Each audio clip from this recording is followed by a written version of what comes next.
அனைவருக்கும் வணக்கம். Hi bro.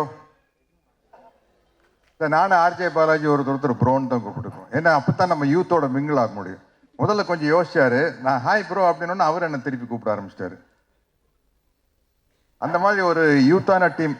நம்ம ராஜன் சார் பேசும்போது சொன்னார், புரட்சி தலைவர் எம்ஜிஆருடைய அன்புக்கு பாத்திரமானவர் ஐசரி வேலன் அவர்கள். எனக்கு ரொம்ப நாளாக ஒரு டவுட்டு, இந்த ஐசரிங்கிறது எப்படி வந்தது எனக்கு தெரியல. கணேஷ் சார்கிட்டயே கேட்கணும்னு நினச்சிக்கிட்டு இருந்தேன். இன்னைக்கு கரெக்டாக ராஜன் சார் சொல்லிட்டாரு, சரி, நான் சரியானவன் இல்லையா. ஐசரி கணேசன் அவர்கள் அப்போ வந்து ஐசரினா அவர் சரியான மனிதர் அப்படின்னு தான் அர்த்தம். சரியான மனிதனுக்கு உதாரணம் வந்து நிறையா உதவி செய்கிறது. அது உங்கள் அப்பா கிட்ட இருந்து நீங்கள் கற்றுக்குவீங்க. அவர் இருந்த இடம் புரட்சி தலைவர் எம்ஜிஆர் கிட்ட. அதனால வந்து அந்த வள்ளல் குணம் உங்ககிட்ட இருக்கிறதுல அரிசியுமே இல்லை. வாழ்த்துக்கள். நான் இந்த 45 வருஷமா சினிமாவில் இருக்கிறதுக்கு காரணம் இந்த சிங்கப்பூர் சலூனுடைய முக்கியத்துவம் என்னன்னு எனக்கு தான் தெரியும்.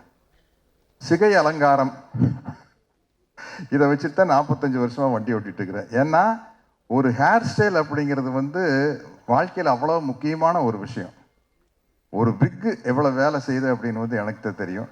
ஒரு சின்ன ஹேர் ஸ்டைல் சேஞ்சினால வந்து அந்த முகத்தினுடைய ஸ்டைல் அப்படியே மாறிடும். புரட்சி தலைவர் எம்ஜிஆர் அவர்கள் ஆரம்பத்தில் இருந்தப்போ ஒரு ஹேர் ஸ்டைல் இருப்பார், சோஷியல் பிக்சருக்கு வந்தோம்னா அப்படியே மாறி இருக்கும். அதே மாதிரி ரஜினி சார் எடுத்துக்கங்க, ராஜாதி ராஜாலேருந்து ஒரு ஹேர் ஸ்டைல் மாறும். விஜயகாந்த் சாருக்கு அதே மாதிரி தான். அம்மன் கோயில் கடற்கால பீரியடில் ஒரு ஹேர் ஸ்டைல் இருப்பார், அதுக்கப்புறம் வேற ஒரு ஹேர் ஸ்டைல் வரும்போது அந்த லுக்கே டோட்டலாக மாறிச்சு. ராஜாதி ராஜாலே பின்னாடி விஜயகாந்த் சார் வந்து ஒரு ஹேர் ஸ்டைலை மாற்றும் போது அந்த லுக்கே அப்படியே மாறிச்சு. அதனால வந்து அவ்வளோ முக்கியமான விஷயம் இந்த சிகை அலங்காரம். அதை பேச வச்சு படம் பண்ணுறது ரொம்ப நல்ல விஷயம். என்றைக்குமே ஒரு ஹீரோக்கு வந்து வெற்றிகள் வர வர சினிமாவில் வந்து அதை இன்னும் கொஞ்சம் பட்ஜெட்டை மேலே ஏற்றுனா தான் அந்த ஹீரோவை வந்து வேறொரு தளத்துக்கு கொண்டு போக முடியும். அதனால தான் வந்து அது ரொம்ப முக்கியமான விஷயம். நம்ம ப்ரோ ஆர்ஜே பாலாஜி பொறுத்த வரைக்கும் எல்கேஜி பண்ணார், அம்மன் மூக்குத்தி அம்மன், அப்புறம் வீட்டில் விசேஷம், ரன் பேபி ரன். இப்போ வந்து இந்த படம், இந்த சிங்கப்பூர் சலூன் வந்து நிச்சயமாக இதுக்கு முன்னாடி அவர் பண்ண பட்ஜெட்டை விட அப்படி மேலே கொண்டு போகிற படம். ஏன்னா கிளைமேக்ஸில் வந்து அவ்வளவு கிராஃபிக்ஸ் ஒர்க் இருக்குது. இந்த கிராஃபிக்ஸ் ஒர்க்கை வந்து ஒரு டைரக்டர் வந்து கற்பனை பண்ணி சொல்லிடலாம், இப்படி சார் அப்படி சார் அப்படி சார் இப்படி சார்னு சொல்லிடலாம். ஆனால் அந்த சிஜி ஒர்க் பிரமாதமாக வர்றதுக்கு வந்து முக்கியமான காரணம் பணம். அது ப்ரொடியூசர்கிட்ட தான் இருக்குது. அவர் வந்து இந்த ஹீரோக்கு இவ்வளோதான் செலவு பண்ணலாம் அப்படின்னு எல்லா ப்ரொடியூசர் ஒன்று மைண்டில் வச்சுருப்பாங்க. அதை தாண்டி செலவு பண்ணால் இந்த படம் ஜெயிக்கும் அப்படிங்கிற நம்பிக்கையை அந்த கதை உருவாக்குறது மூலமாக தான் அந்த தயாரிப்பாளர் வந்து செலவு பண்ணுவாங்க. அப்படி இந்த படம் வந்து ஒரு ஒரு பிரம்மாண்டத்தில் கிராண்டியரில் வந்து ஆர்ஜே பாலாஜி வந்து நிச்சயமாக அடுத்த கட்டத்துக்கு கொண்டு போயிடும். அதனால் வந்து இனிமே சினிமாவில் வந்து இந்த சவுண்டு இதெல்லாம் டெவலப் ஆனதுக்கப்புறம் நம்ம வாயிலேயே வண்டி ஓட்டிகிட்டு இருக்க முடியாது, வாயிலேயே வடை சுட முடியாது. கொஞ்சம் பெரிய விஷயங்களை காட்டினாத்த முடியும். அப்படி இந்த படம் வந்து ஆர்ஜே பாலாஜிக்கு அமைஞ்சிருக்குது. இங்கே கூட நடித்தவங்க எல்லாருமே வந்து ரொம்ப ஜாலியாக செட்டில் வந்து நம்ம கலாய்ச்சி பேசுனதுக்கு அளவே இல்லை. அந்த மாதிரி ஒரு ஜாலியான டீம். அஃப்கோர்ஸ் சுகுமார் சார் நம்பித்தான் இந்த விக்கையை நான் வச்சேன் படத்தில்.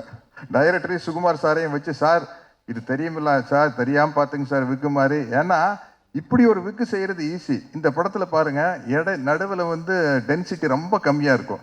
அது கொஞ்சம் ஏமாந்தா வந்து அந்த நெட்டு எல்லாம் ஒட்டுனா தெரிஞ்சிடும். அது சுகுமார் சார் கையில் தான் இருக்குது. அந்த கேரண்டி சுகுமார் சார் கொடுத்தனால தான் தைரியமாக அந்த விக்கையை வைக்க முடிஞ்சது. அது பர்டிகுலராக இருந்தார் டைரக்டர், இப்படித்தான் வேணும் அப்படின்னு.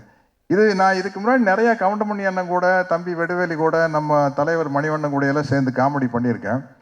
பட் நானே தனியாக ஒத்தையாக ஒரு காமெடி பண்ணி நடிச்சதுன்னா அது இந்த படமாக தான் இருக்கும். கிட்டத்தட்ட ஒரு இன்டர்வல் சீன் வந்து திருவிளையாடல் நாகேஷ் சார் மாதிரி, ஐயோ தனியாக புலவை விட்டானே அப்படிங்கிற அளவுக்கு நம்மளே பேசி நடிக்கிற மாதிரி ஒரு சீன். அதை வந்து தைரியமாக எனக்கு இப்படி ஒரு கேரக்டர் கொடுத்த டைரக்டர் கோகுல் சாருக்கு என்னுடைய மிகப்பெரிய நன்றி தெரிவிச்சுக்கிறேன்.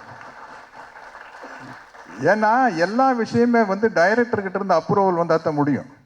நம்ம ஒரு டயலாக் எழுதி கொடுக்குறாங்க, தகுடங்கண்ணே தகுடு அப்படிங்கிற டைரக்டர் வந்து இல்லை சார் 2 தடவை சொல்ல வேண்டாம் சார், ஒரு தடவை சொன்னால் போதும் சார் அப்படின்னா கிட்டத்தட்ட எனக்கு ஒரு 7-8 கோடி ரூபா போயிருக்கும். அதுக்கப்புறம் தான் நம்மளுக்கு ஒரு மார்க்கெட் வருது இல்லையா.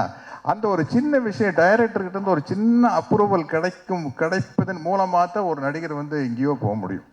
அப்படி பல இடத்துல இருந்து நான் வந்து என்னை விட மூத்தவர்கள்கிட்டையும் எடுத்துக்குவேன், என்னை விட இளையவர்கள்கிட்டையும் எடுத்துக்குவேன்.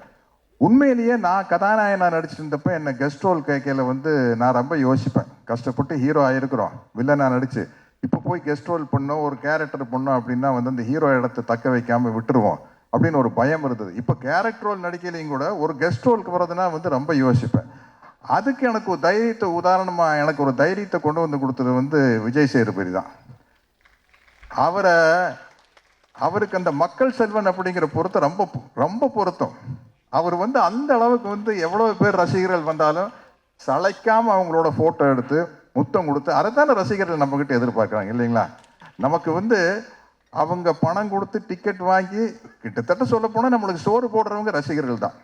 அவங்க மேலே தோல் மேலே கை போட்டு ஒரு சளைக்காம நம்ம போட்டோ எடுத்துக்கிறது வந்து ரொம்ப முக்கியமான விஷயம். இதற்குத்தானே ஆசைப்பட்டாய் பாலகுமாரா மாதிரி ஒவ்வொரு நடிகர்கள்கிட்டையும் கேட்க வேண்டியது, இதற்குத்தானே ஆசைப்பட்டாய் நடிகர்களே. அப்படி ஆசைப்பட்டு வந்ததுக்கு அப்புறம் அதுல என்ன சலிப்பு இருக்கக்கூடாது. தலைவர் புரட்சி தலைவர் அதானே எவ்வளவு பெரிய கூட்டமா இருந்தாலும் உள்ள போய் கட்டி பிடிச்சி அவங்க கிட்ட பேசி வெளியில வந்து வரல. அந்த மாதிரி ஒரு நல்ல பண்பு. இந்த படத்துல தயாரிப்பு நிர்வாகியா நடிச்ச விக்கியை பத்தி நான் சொல்லணும். இன்னைக்கு எங்க போனாலும் என்னுடைய அன்பு நண்பர் விஜயகாந்தை பத்தி பேசல அந்த வானத்தை போல மனம் படைச்ச நல்லவனே அப்படிங்கிற ஒரு பாட்டு தான் ஞாபகம் வருது எல்லாத்துக்கும். அந்த பாட்டு வந்து அவர் விக்கியோட அப்பா அவங்க தயாரிச்சு சின்ன கவுண்டர் படத்துல வந்த பாட்டு. அதுதான் இன்னைக்கு வரைக்கும் அவர் விஜயகாந்த் சாருக்கு நிலைச்சு நிற்குது. அது மாதிரி அனைவருமே வந்து ஒரு நடிகராக இருக்கலாம், சம்பாதிக்கலாம், ஆனால் வந்து ஒரு நல்ல மனிதனாக வாழ வேண்டும். இந்த சிங்கப்பூர் சலூன் வந்து நான் ரொம்ப எதிர்பார்த்துக்கிட்டு இருக்கிறேன். கிட்டத்தட்ட நான் முதல் படத்தில் நடித்த மாதிரி எதிர்பார்த்துக்கிட்டு இருக்கிறேன். ஏன்னா எனக்கு இன்னொரு கதவு திறக்கப்படும். ஒரு காமெடி ஆக்டர் அப்படிங்கிற ஒரு கதவை திறக்கப்படும். எப்படி மனோரமா ஆட்சி வந்து காமெடியாக நடிச்சிட்டு இருந்து கீழே சின்ன கவுண்டர் மாதிரி படங்கள் வந்ததுக்கப்புறம், சின்ன தம்பி மாதிரி படங்கள் வந்ததுக்கப்புறம் ஒரு குணச்சித்திர நடிகை அப்படிங்கிற ஒரு கதவை திறக்கப்பட்டதில்லை. ஒரு நடிகனுக்கு எப்பவுமே கதவுகள் திறக்கப்படணும். அது மாதிரி ஒரு சத்யராஜ்னா ஒரு கட்டப்பா அப்படிங்கிற ஒரு கதவு திறக்கப்படுது. இந்த படத்தில் வந்த சக்கரபாணிங்கிற கேரக்டர்னால இன்னொரு கதவு திறக்கப்படும். அந்த கதவை திறந்தது காரணமானவர் நம்ம இயக்குனர் கோகுல் தான். அவருக்கு என்னுடைய நன்றி சொல்லிக்கிறேன். நம்ம 2 பேரும் மிமிக்ரி வேற எங்கேயாச்சும் வச்சுக்கலாம்ல, நிறையா பேர் பேசணும். எல்லாருமே வந்து புரட்சி தலைவருடைய துப்பாக்கி சூட்டுக்கு அப்புறம் வர வாய்ஸில் தான் பேசுவாங்க. நானும் ரோபோ சங்கர் தான் அவருடைய பழைய ஒரிஜினல் வாய்ஸில் பேசுவோம். அந்த காம்படிஷன் எங்களுக்குள்ள நடந்துக்கிட்டே இருக்கு. என்னை நம்பாமல் கெட்டவர்கள் நிறைய உண்டு, நம்பி கெட்டவர்கள் இன்று வரை இல்லை. ஓகேங்களா? பலமில்லாத மாடு, உட முடியாத கலப்பை, அதிகாரம் இல்லாத பறவை, இவைகளை என்றுமே நாங்கள் விரும்புவதில்லை. ஓகே தானே? தேங்க்யூ.